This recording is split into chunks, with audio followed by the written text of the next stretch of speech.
Hi, welcome to another edition of Soul Flex in the studio. I'm Jeff Dixon. I'm joined by Leanne Stair. That's Michael. Did you see that graphic? That was cool. I know, it was Yeah, very new and cool. Richard Israel. Yeah, we're here. We're going to get distracted looking at ourselves. We were He just just cut it off. we were looking at ourselves in the monitor. Mark just turned it off. Oh, But we are man. recording today, and in this edition, we're going to sit around and chat just a little bit. As we explained before, last time we did this, Soul Flex used to be the title of a podcast that we would do, and we have flipped that back around now. We don't do that podcast anymore simply because we didn't have time to do it. Back by popular demand?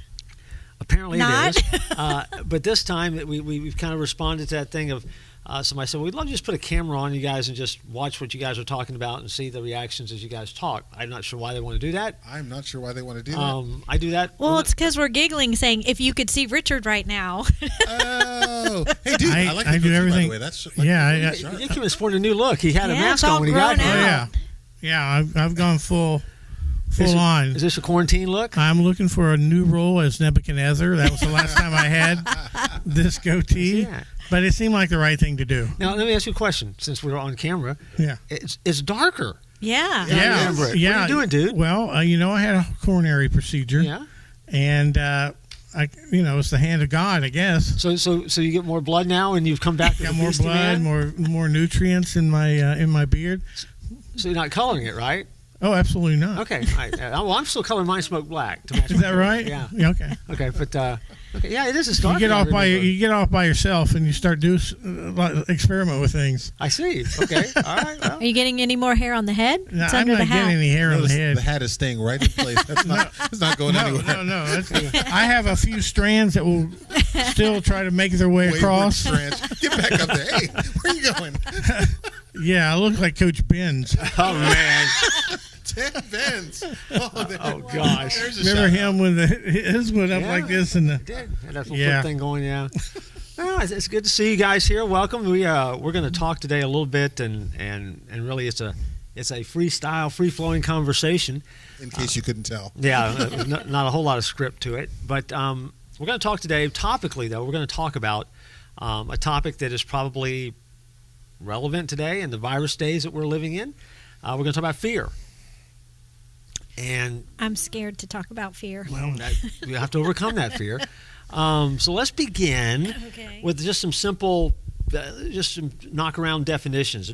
How would you define fear? Let's be practical in our approach. How do we define fear? I'll give you the dictionary definition in a minute, but False expectations appearing real. false expectations. It seems like that would spell something out, wouldn't it? F, false, E, expectations, A, appearing. Hey, man, that's pretty good, Michael. Isn't that clever? That is clever. That's Oh. very clever. Come Wow. up with that on the I fly. did right off the top of my balding Look at head. that. Good night. Okay. False expectations appearing real. Okay. I think some fears warranted. Some fear is warranted. Okay, so Yeah, there- defined and it's warranted. Yeah, a lot of it's it can be warranted. It can be a legitimate, fear that you have overcome by it. That's a different story, which I probably think we're going to explore a little bit later. We but, might, yeah. I've been fearful before, Have you? so sure. And I don't want to. I don't know if I need to get into it now. Don't get into it yet. Yeah, We're still Just on defining the it right definition. now. I've Don't give away too much. I've yet. been in that boat before. Okay. You hear about people being, paralyzed with fear. But I think a lot of it, can be in your head at the same time. But yeah, We'll get there in a I minute. mean, the Bible talks about it too. It does come up in the Bible. You're right. A So, couple times. yeah. Yeah, you have a definition? No, the Okay. only thing I'm coming up with, I'm like, it's an emotion that we deal with, but that sometimes makes us react in healthy or unhealthy ways. But It is a God-given realization that something out there isn't right. Okay. All right. you're Let so me- spiritual. Let me give you the dictionary definition. Okay. It's an unpleasant emotion. Okay. Okay. Caused by the belief that someone or something is dangerous, likely to cause pain, or presents a threat. Now that's the We agree. Yeah. That's the web. That's the Webster short version of fear. Now you said it was an emotion. Okay, so that's the definition. Is that the definition then that really does operate or drive most people's lives? I mean, is that what fear is for them? It's an unpleasant emotion that's evoked by blah, blah, blah, blah, blah, blah, blah. Is that accurate? You think? I don't. I Okay. think that becomes the trigger. But I think that in many cases, and where Richard was going, that Okay, wait, you know where Richard was going? Really? that initial, Could you please enlighten me? exactly that initial trigger often lops over to a space of no longer emotion, but into a space of living. Okay. And that's, I think, I guess you were talking about being overcome. I'm with you. Yep. See, I got you, man. All right. Accurate? Good definition? Yeah, I think that it's an emotion that can be brought on by all kinds of things. I have a fear of snakes, poisonous snakes. I've read up on them enough to know there are particular snakes that I need to stay clear of, and so if you define that as he has a fear of rattlesnakes, well, I have a respect for rattlesnakes, and sometimes fear and respect kind of go together. So I know to stay away from them. So do I have a fear? I have a respect. So Well, let me ask this then. Oh. Play that out. Let's play the rattlesnake idea out. Okay. Snakes. Why'd it have to be snakes, right? Yes. So we go to the Central Florida Zoological Park. Yeah. The rattlesnake is on the other side of the glass. Right. You're walking with your son and you're looking in through those glass. Yeah. I'm a little braver. Will you walk up that? will you walk up that glass and look right into it? I will. Yes. I'll kind of see what kind of snake is in there. So you're not afraid of what's behind the glass as long as you're on your side. So it's a conditional fear. Absolutely. If there's Okay. nothing between he and I, it'd be the same thing as if I went to the lion exhibit. If there wasn't a moat there, then I would probably. Or you see these. What about kids, the tiger or bear exhibit? Tiger. I mean, I've seen Tiger King. I wouldn't recommend it, but Is the lady guilty or not? well, Hey, no she's spoiler at least alerts. I haven't watched it. she's at least a suspect. Okay. All right. Okay. I don't know if she did or not, but it's that talk about crazy. But yeah, it's bat crazy. You know what I'm stuff. fearful of? That many people watch that whole series, including me. Yeah, By the way. yeah. Sucked in. Have you watched it, Michael? Nope. We have not. Okay. Oh well, I don't want to. I'm a little bit ashamed, but I didn't watch them one at a time. I watched them in groups. I was done with that in about two or three viewings tops. Us too. We'll be doing a special on the Tiger King at some point in the future. What here went nor there, so- wrong? Yes. So all From right. fear to tiger. Back to fear. Back to fear we go. No idea. Tiger Cage, I think, is what we got off track on. I said in tigers and bears, oh my. So your fear though, and I think you used a word I think is important. Right? You have a respect to snakes. If there's a rattlesnake right there, Right. I don't think any of us are going to sit here and just stare at it. We're going to get away from it. Yeah. So I guess that equates to the fact that we're afraid of getting bit by a snake if it's sitting right there. But yet you don't not go outside because you're afraid because there's rattlesnakes out there somewhere. But Correct. you'll still go out to the parking lot, right? Sure. So that fear is not an emotion that's constantly going. It's conditional. Right. Snake here, you'll be afraid. Right. Picture of a snake, you're not. Correct. Right? Okay. All right. I don't know what we just established, but we established something about the fact that it's not a paralyzing fear, it's just a conditional fear. Yeah, there are times that you should be fearful. Yeah, sure, of course. All right. Well, what are the things that people are afraid of then? What are the common phobias that are out there for folks? Loud sounds. Loud sounds? Death. Fear of death. Fear of death? Public speaking, right? Public speaking? Aging. And actually, Aging. fear of death and public speaking are still number one, number two Huh? fears. Fear of getting old. Fear of getting old? Yeah. Aging? Okay. Rats or mice, cockroaches, snakes. I mean, everything on Fear Factor, basically. Fear of heights. A whole Spiders. series of that, right? Yep. Okay. Teenagers. Fear of teenagers. Are they ever going to get through Okay. it? What else? Probably fear of not having enough money. Sure. Fear of being Financial broke. fear. Yeah. being able to put food on the table. That's Especially where a these lot of days. people are going mentally right now. Sure. Even they in are. this COVID situation, is like, you know, when you have 30 million people that lost their jobs overnight, basically, and then people that are getting paid, they don't really. It's inconvenient, Yeah. and they may still be able to do their job from home, but there's an entire segment of our culture that is basically, out there not knowing where their next meal's coming from. Yeah. So it's a legitimate Sure it is. kind of concern. Fear of storms, right? We live here since Oh, Florida, yeah, and storms. That happens, yeah. Disease or health issues. Yep. Disease, health. Yep. Evidently, a fear of running out of toilet paper. That was a big. Now, Clearly. now has that kind of settled back down? No. No, it has not. I I was was able. at Target the other day and just went down the aisle. I don't need it, but still wiped out. I got some Dun-dun-dun. Cottondale. Found some yesterday. Cottondale brand. No. Cottonelle. Oh, Cottonelle or Cottondale? Like, here comes Peter Cottondale. Oh, Cottonelle. Yeah, It's what, Cottonelle. what are you doing? Yeah, Cottonelle. Yeah. Yeah, I think they'd do better if it was Cottondale.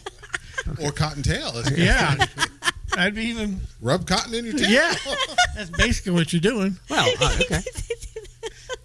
Anyhow, I was able to pick up some, but I will say that every time I go, or my wife goes to the store, To the store. Okay. Good. Very good. clarification. that Glad you clarified that. you always take a look at that aisle, Okay. and just in case, like, we may need to. So there is that.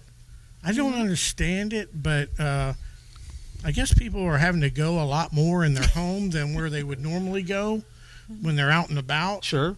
So, you tend to use more, You do. Yeah. more than share a whatever, spare. I don't know. I heard somebody trying to analyze it, and they said Angel Soft is false advertisement. It's not that soft. Yeah, Angel Soft is a second grade, but you'll use it if you have to. Believe me. Okay. Gotcha. All To right. apologize to the Georgia Pacific Company for Yeah. Really. Lawsuits are coming, right? I'm thinking about going French here. What? With the bidet. Oh man. yes, absolutely. I mean, you take it out of the equation altogether. There you go. I've heard some millennial friends of mine who have invested in a bidet that it's quite the thing. Pleasant. Okay. There you go. I can't imagine. Refreshing. Yes, exactly. And really, for all of our listeners, now this conversation has now become one of their worst fears, and we're there. Yes. Maybe it's time to end it. Yeah. Yeah. Coming back, I can feel it. Oh, well, it's coming back around. So fears are out there. Fear of flying, Yeah, it's fear of flying. fear of heights. Yeah, fear of heights. All of them have names like a phobias. Fear of the number 13. Fear Oh, of of clowns. clowns. As we well know, fear of clowns are out there for everyone to- Arachnophobia. Yeah, that's spiders. Right? Spiders. Yeah, okay. I only know that term because I watched the movie. Well, so really, then, if you think about the fearscape out there, the things that people are afraid of, basically the possibilities are endless. Yeah, fear of the unknown. So, what is it then that makes maybe Richard more fearful of snakes than Michael might be? What is it that makes me afraid of flying more so than maybe Leanne might be? Or what is it? I mean, what is it then? Where do we all start crossing that line into the realm of fear? Because we're all not afraid of the same thing, obviously. Well, and they say when you're born, you have the fear of, is it loud noises and falling? Are the Yes. only ones that kind of you're born with. You're born with Everything those. else you learn either from an experience probably you've had or something that maybe your parents were fearful of. Right. So then you were fearful of them as well. Okay. So fears are learned then. I think Oh, are the you difference quoting would me? be Sure. the difference would be my experience with that particular object of fear. If I have more experience with it and kind of understanding what I needed to be fearful of wasn't necessarily, or what I was fearful of, I didn't necessarily need to be fearful of. And I'm going back to my snake thing. If I had more opportunity around snakes, I know how close you could get to a snake, or I wouldn't just run away, or be petrified. I would have more experience around that and know that I could overcome it. Okay. All right. So then fears are learned. Part of that is not having enough experience with the things that we're afraid of to squash the fear. Is that what you said? Yeah, I mean, if it's the fear of the unknown, or fear that I'm going through something, if you've gone through it before and you've seen it demonstrated that you can overcome it, then the chances are, hey, this is nothing that I need to be scared of, fearful of. I'm going to be able to get through this. And because why? Because I did it before. Okay. So we're tapping on the door of where we needed to go then. If the only two fears that we're born with are, Loud noises and falling. then everything else we've kind of picked up as baggage on our journey through life.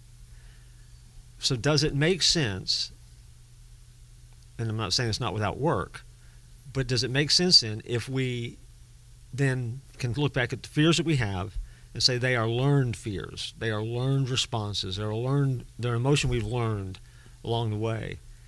Isn't it safe to say, again, pushing the work aside, isn't it possible then to unlearn fears? I think for me at least, I see fear in two segments. Again, it's trigger and then response. So the event of a rattlesnake, right, is a trigger. The response is my understanding that there's glass in the way, or my understanding that if it's 60 degrees, a rattlesnake's too tired to come up and get me, or my fill in the blank, right? So the trigger, the rattlesnake, evokes the emotional piece of it. And then what I do with that emotional piece really then takes me to what true impact. So I think the fear is what it is. I think everything boils down to not fear, but what we do with fear. Okay, so then we learn or we unlearn the reaction we have to the event, the stimulus, the thing. And eventually some things don't trigger us, right? So we certainly have uniqueness in our triggers, Okay. but what we do with those triggers really becomes, with that particular trigger, becomes where fear is either a gripping thing in our life or Okay. a passing healthy thing, right? Sure.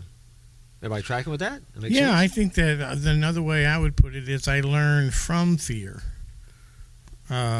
Because of what I go through in my life, I learn from and through it how I can basically not be afraid when I'm confronted with that again. Because I think to some degree, I mean, and I said way back when that it is a God-given emotion. And I think fear is very much like pain. You know, fear is to our emotion or to our sense of being as physical pain is to our bodies, right? We put our hand on a stove, that stove is hot, we pull away, right? So that physical pain tells us to move or protect or do something. I think fear triggers do exactly the same thing. We see the snake, self-preservation, move, get out of the way, or make sure you're in a sound space. I think to some degree, that's a gift from God, that we would be aware enough to be afraid or to recognize potential danger, but that's not where it starts or stops, or it can't stop there. Right. Okay. Well, and as we're even hearing today, our governor was, we're hearing a lot about the fear right now, but let's look at the facts.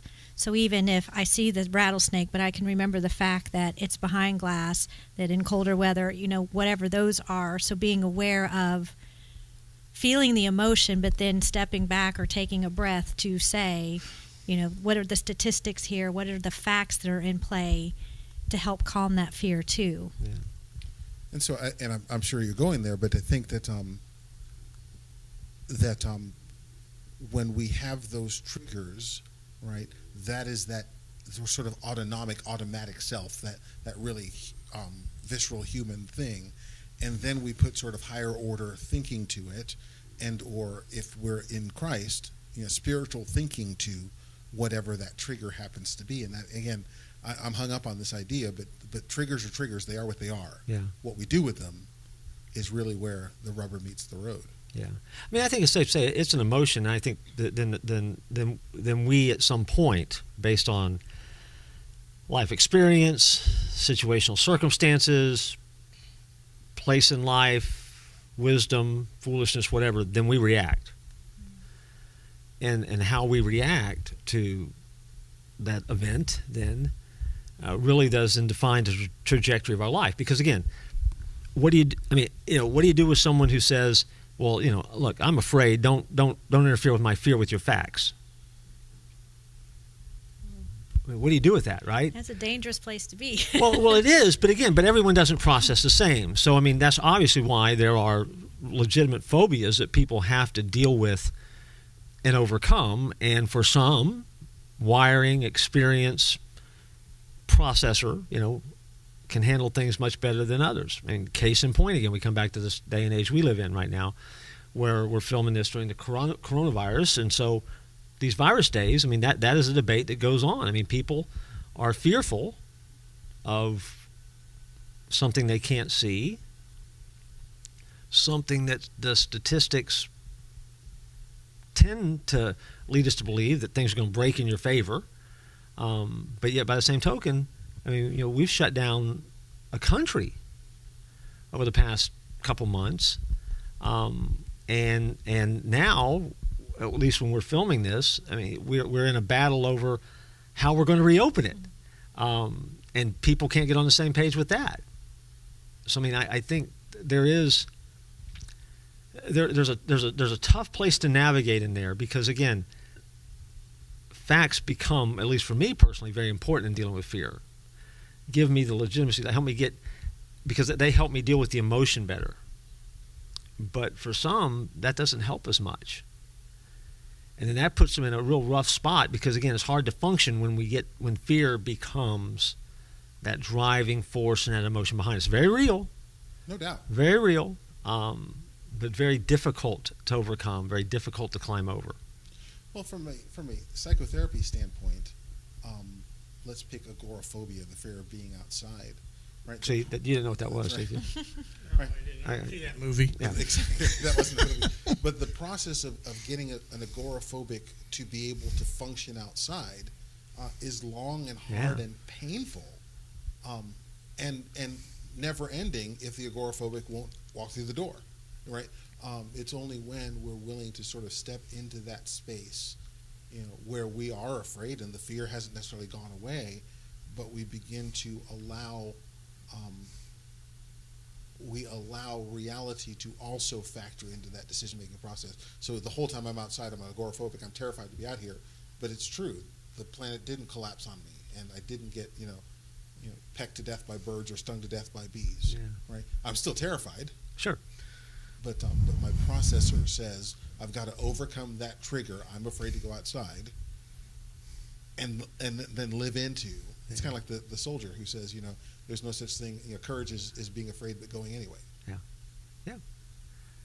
Yeah, I get that. I just don't trust the rest of the human race when I'm going outside these days, because I did manage to buckle up and go down to Lowe's. And frankly, people are not handling themselves the way I want them to handle themselves. They are almost arrogantly not distancing, don't care. I'm very mindful of my surroundings and how I need to stay. There are other people that are basically, in my mind, kind of thumbing their nose at, let's get back, kind of thought. And I'm like, I don't know if we can trust the general public to do the right thing. See, and for me, there are probably 7 guys out there who are doing that, and then there's another 150 guys who are also like me, sort of steering wide and so forth. And so, I'm going to eyeball those 7 guys, and I'm going to take me responsibility and step around those 7 idiots to deal with the 180 others who are going, you know what? We're all a little concerned here, so let's just be mindful. Let's bump elbows. Let's let's nod. Let's smile. Well, and let me play that out. Let me pick at you, Richard, and everybody else a little bit too. Then, because I think I know the answer here. So, where did you, me, all of us, where did we discover that we needed to be wary and social distant? I mean, where did we get that information? Where did we get that life-shaping information that for us to be safe, I need to get 6 feet of social distance between. Yeah, the us. one-eyed monster. Huh? The one-eyed monster. You know, the, Media. the television. Oh, okay. No, the camera. No, the I TV. mean, again, as I said, I'm picking, but I mean, this is for everybody. You know, where did we get that? Yeah. Leaders in government have suggested guidelines that would say that this would be something and how you need to conduct yourselves. How they know, sometimes I don't think they fully know. They're kind of, just saying, just do this right now, and you can probably mitigate, the problem you may have, but don't get around anybody either. It's that kind of thing. It's like, you'll be fine if it's 6, but don't congregate on a beach, for goodness sakes. Don't get within that. I mean, that's What I kind of chuckle at to some degree. totally because different. If I'm 5.5 feet for a second, but then I step to 6 3/4 feet. Yeah. Did my risk increase, decrease substantially? No, you divide by 2, carry the 1. Exactly.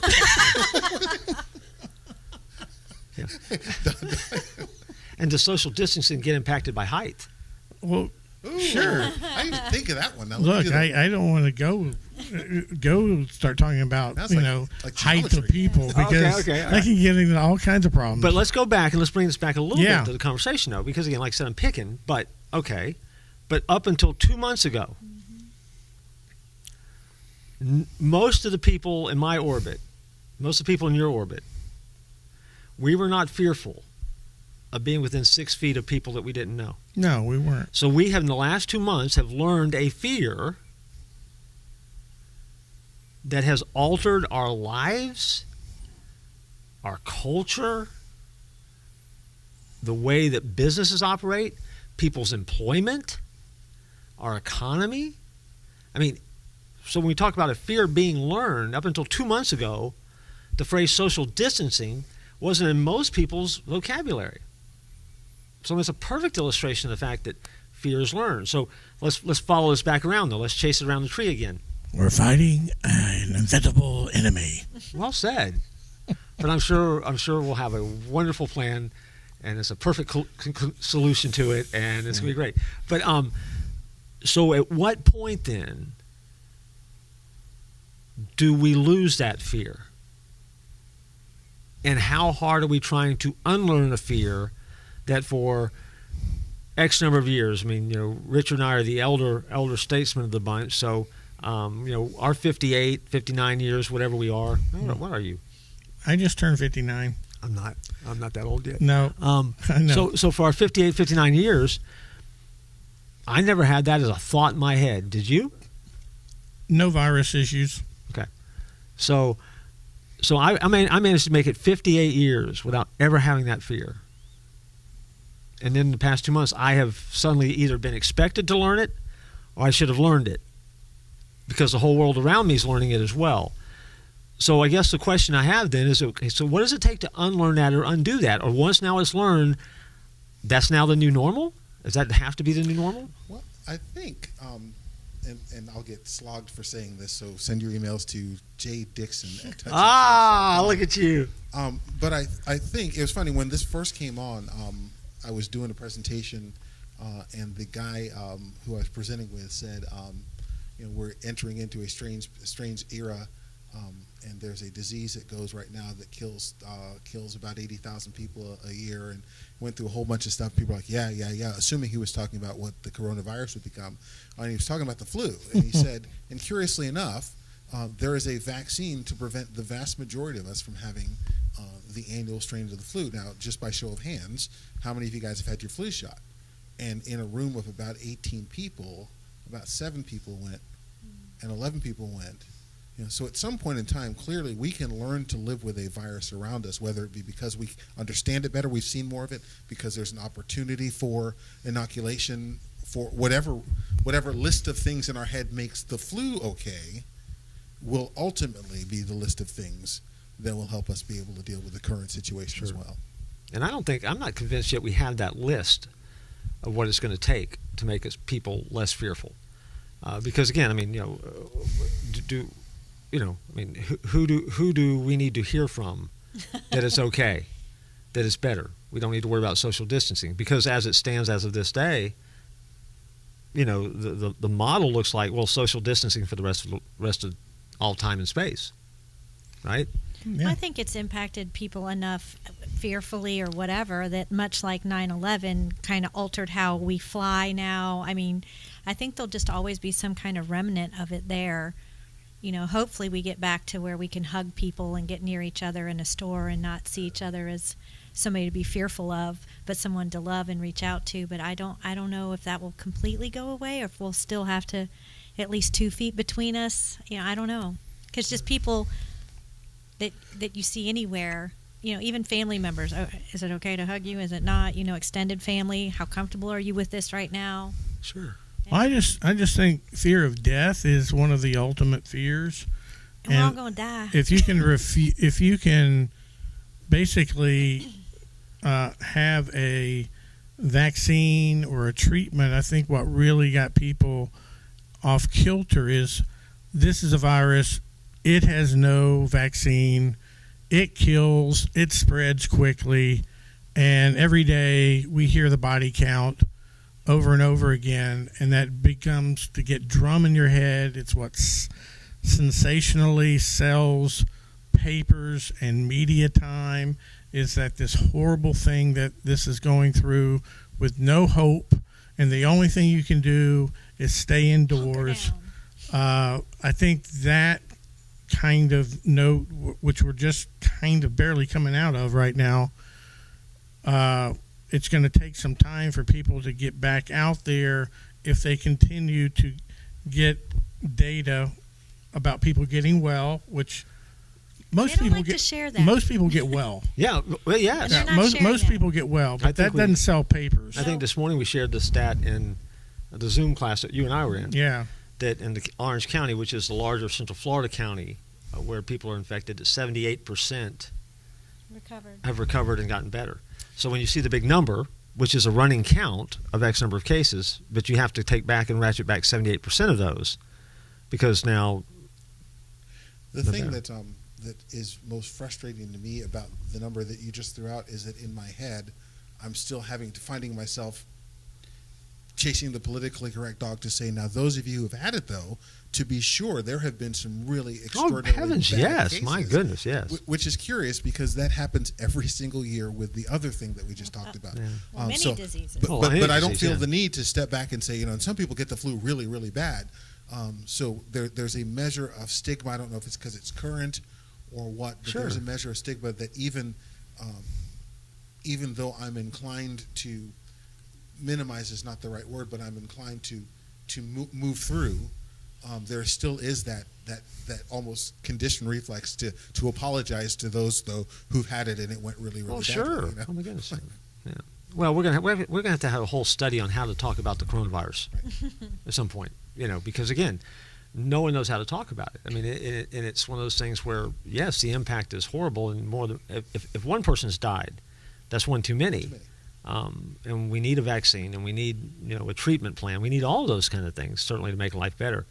But the mobility of humans as compared to other viruses, like the early on Spanish flu, stuff like that, was a little bit more regional because you basically had to take a boat across the ocean. So in this case, when you have people that are able to fly to other domestic areas, international travel out of China, Wuhan, to all over the globe, but yet did not have the approval to fly within the country, then you spread it expeditiously, not necessarily in your own country, because people say, well, it was contained mostly to Wuhan, but they were able to fly, and it just kind of took off from there. So I think a lot of people were thinking, I don't want to get into a plane right now.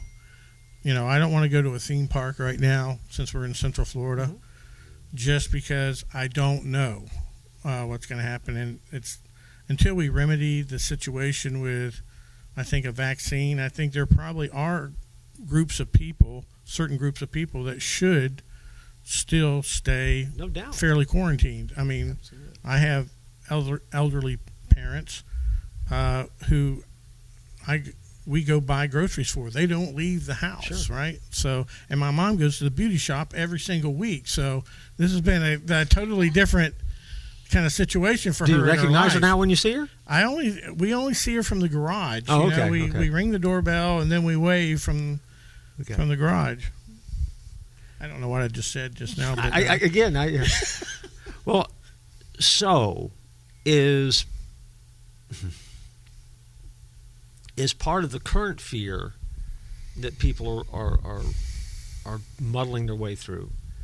Is it as much fear of the virus itself, or is it fear of the unknown? I think it's two things. First of all, I don't think it's all fear. So in the case of Richard's elderly parents, That's wisdom. Right. That's smart. that yeah. to me is there's a trigger out there, and we've decided to behave this way. We They're stepped vulnerable, out of yeah. fear. We're walking through, and you're vulnerable. That'd be stupid Yeah. to go, really, frankly, stupid to go wandering around the average child care center with the number of colds and flus and miscellaneous that can easily become pneumonia and those sorts of things. Yeah. So I think to some degree, in that case, the trigger, right, the coronavirus, which stimulates some sort of caution or warning that there's something out there, is changing behavior. That makes all the sense in the world. Yeah. That's not fear anymore. That's actually wisdom at play. I think the vast majority of people who are living, though, in the terror of this thing are not going to the place of let's process through what's going on. Right? So now it all remains unknown. I don't want to learn anything new or hear anything new if it doesn't sound like anything that matches. If you compare it to something that is less than, it becomes that space where I don't want to learn anything new. I'm going to hold on to this trigger, which leaves me in the space of fear. See, I think there is great wisdom, although it's painful for some, that you face fear. And one of the best things to face fear with are facts. The truth shall set you free, right? Well, yeah, Facts, truth. yes. The Bible in Isaiah 43:1 tells us, do not fear, for I have redeemed you. And the Bible frequently hits on this subject of do not be afraid, do not be afraid, do not fear, fear not. It shows up over and over again in Scripture. And to me, that says that, one, we have a God who loves us enough to know that we're going to be afraid and doesn't want us to go through it alone without Him. So we get the reassuring command, I'm with you. Don't be afraid. And that's obviously paraphrasing a whole lot of Scripture there. But the other thing it reminds me of is kind of what we were kind of talking about. There's a very fine line that people live on, I think, where the emotion of fear takes control of our life, or the ability to walk with God and handle those fears. And I think people are teetering on that line, especially in these days, maybe much more precariously than they have in times past, or at least it seems to be. And I think that for followers, we've got to figure out how we keep ourselves, on the God side of that equation. Because if not, all viruses break loose in our life. We just become caught in this whirling carousel of just never-ending, news cycles, headlines, bad news, loudest voices, social media posts, and all that. Well, to me, the best fear story is Jesus walking on the water and calling Peter to walk out with him. It's the storm going on, and they look out and they see the apparition out there, and no, it's the Lord. And so Jesus says, "Come on over." And in the midst of all of that maelstrom, Peter gets out of a boat, right? So the triggers there, like the storm is freaking me out. We're seeing a ghost on the water. All of the triggers are there, but Jesus says, "Come out and walk." And so Peter steps over the edge of the boat, and for a few seconds is actually walking on the water, right? So he's decided, right, triggers are there, but I'm going to ignore that. I'm going to focus on Jesus, step on the water, so this is how I'm going to behave. And then he gets into trouble, because while he's out there, he looks around and he sees all of the stuff that was freaking him out when he was in the boat. Yeah. And immediately, and we know the rest of the story, right? So I think to some degree, when we talk about walking with God through fear, right, and teetering on the brink. It's the question of, do those things go away? Well, in Peter's case, they did not. They were all around, and they were waiting to catch his attention the minute he took his eyes off of Jesus.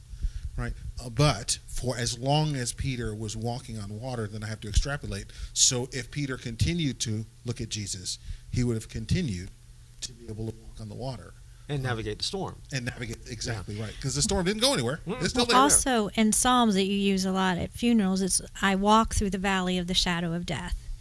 And just recently I was in a study, and it brought point to we're walking through it. You're not just sitting there waiting for God to carry you through it. And it's the valley of the shadow of death. But you've got an active part in that, and so you still have to walk it. And so what does that look like? And the only way you can do that is by holding on to Him to help you walk through. It doesn't say I'm going to carry you through. It doesn't say I'm going to knock it all the way, so you have Right. to deal with it. You know, I'm not going to turn this valley into the mountaintop all of a sudden. You've got to walk it. So And it goes back to my favorite verse in my life, and that is Psalm 46, 1. God's a very present help in time of trouble. Even though the mountains fall into the sea, earth quakes, seas roar, I'll be there in your midst. Right? He's going to be there in it with us. So he and I are going to go walk through this together.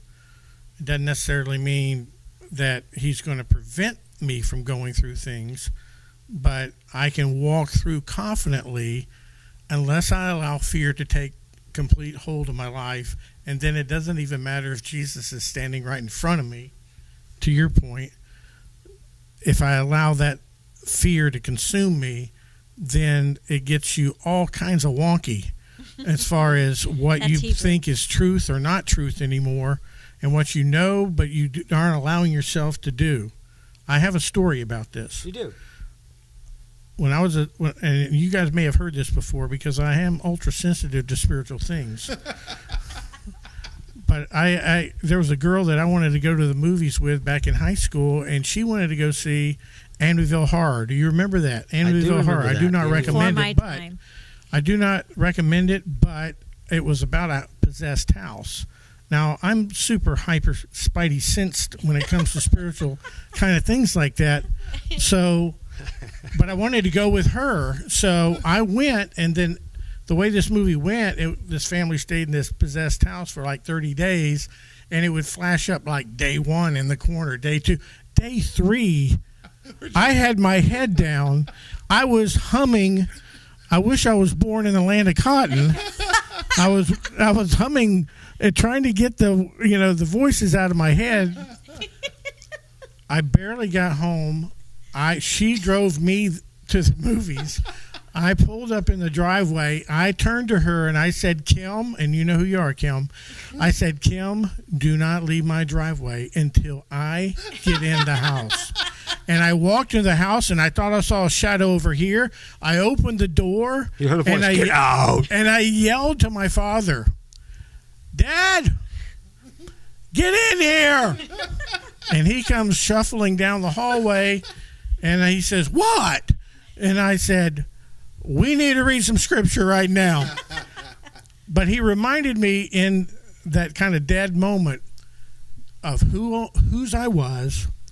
I was a child of the King.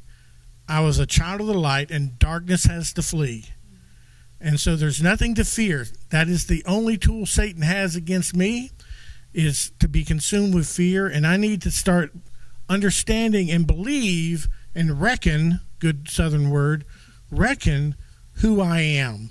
And that changed who I was. Now, did I go see scary movies after that again? No, because I had learned from my experience. But knowing who you are in Christ and whose you are and the protector that he is, and in the midst of, you have somebody that's going to be able to walk in it. That's my story in life. Wow. Kim, you know who you are. Yes. Shame on you. Kim. I'm just trying to think how to follow up with that story. I just got to tell you. I don't know Kimmy if we were Kimster? headed that way or I have not. no idea. Kim Bellina. Oh, sorry, I'm done now. I guess what I'm saying is, since you can't put it together, yeah. Now I'm very afraid, actually. Yeah. Is that they're legitimate fears, but know this: God's bigger than them, Sure. and He's going to be able to handle them. you have to come to a point of trust. And when you understand and know and trust that God hasn't screwed up yet, and that's how I view God in my life, He's got a great track record with me. Yeah. And that is he has not screwed it up. And I can trust Him in every situation. So I think the enemy, Satan, scores wins in our life when we become fearful and forget who and whose we are. And it makes his job incredibly easy. Well, and right now it's kind of his playground, because one of the things that Satan likes to do to us too is to isolate us. And right now that's what the experts are saying. Get alone, get by yourself, be isolated. Yeah.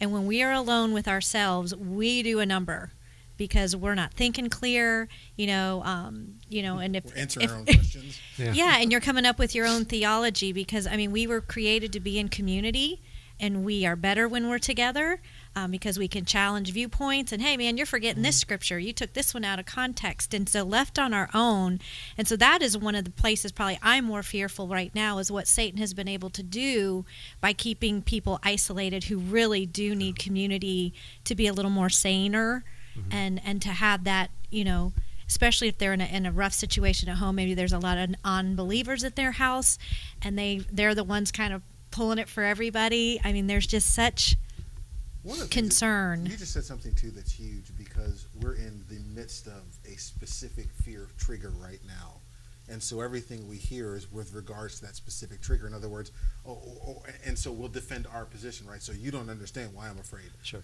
But the reality is that I have a fear that you don't have, that you don't understand. My stuff is, So it feels very persecutorial to the specifics that we are now. This is a universal truth, and there's certain things that don't freak me out.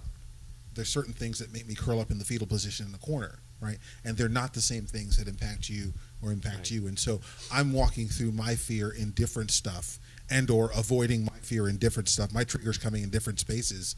And I'm not going there, sort of a thing. So it becomes super important that as we hear, when we speak truth, or when we hear truth, there's often a desire to either fight or flee, right? So you hear this, and he just doesn't understand why, or he's blowing off, or he's minimizing, and some of you guys have gone there already, right? Because when you talk about my fear, that's exactly where I go. Sure. The reality is, this is truth stuff, right? Jesus says, every time God shows up, He says, "Do not fear." Like literally every time in the Bible God shows up, do not fear, right? Yeah. So He understands it's endemic to who we are, and He also understands, though, that because He's there, He overpowers fear, and He needs us to make the faith leap with Him to believe that He can overcome our fear, irrespective of whether that is coronavirus or ... Yeah, we all need. The phrasing is, we all need that space to deal with it, but we need to make sure that we land in a spiritual space. And it's when we don't land in a spiritual space that we become like Simon Peter. We're underwater, And I've often tried to imagine his story from the sinking perspective. Because if you've gone from being on top of the water to underneath the water in a storm with the water choppy, he was looking up to the water waiting for a hand to come down. Had to be the most amazing view in the world to know that rescue was coming, and then to stand back up in the midst of the storm still raging, and then walk back on the water to the boat hand in hand with Jesus. That is that unseen powerful part of the story. And I promise, for all of us going through this day, era, whatever, that there is that moment when we've got to look up through the cloud and the mistiness of that storm, and grab that hand and hold on. That really is essential for folks, and that's the key to surviving it. And again, full disclaimer: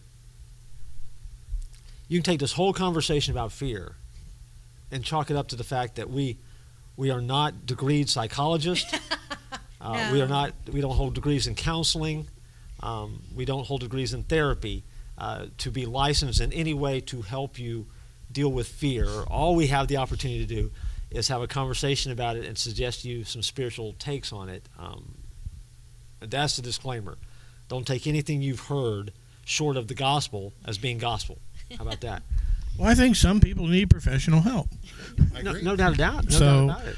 You need a number, Richard? I'm anti some in our Christian faith that basically does not include the possibility of getting legitimate counseling No doubt, and even yeah. medication Sure. for anything that they're going through.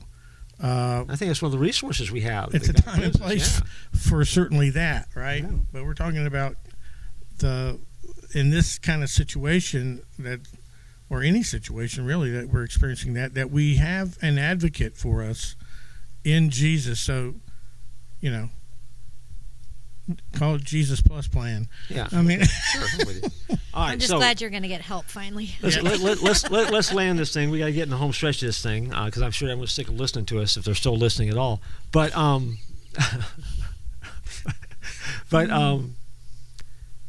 this era, scariest time ever in our culture. I wasn't a part of it, but I would have thought if there was some kind of actual war I'm talking about a war where we weren't necessarily the overwhelming odds to win the war and it was going to be over somewhere else.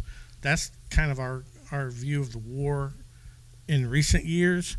But I would think World War II, Terrifying. what must have been absolutely unbelievable. Especially early on while Hitler was having all the success. Yeah. You thought that this megalomaniacal dude was coming at you and nothing could stop him. Heck yeah.